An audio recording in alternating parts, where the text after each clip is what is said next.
இளமை காட்டில் இனிமை கூட்டில் இருக்கும் தேனை எடுக்கும் போது காலம் நேரம் தேவை இல்லை இல்லை.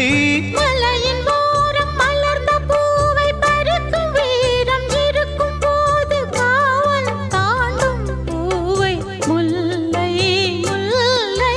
மானும் மீனும் சேர்ந்து மாயம் செய்வதேனடி? வானம் போடும் காமன் நேரம் கூட தானையா? அடமனதில் சாரல் அடித்ததா? கற்பனை அற்புதம் என்னமோ பண்ணுது. ராகம் வந்தாடும் வீணை, நல்ல காதல் கொண்டாடும் பெண்மை.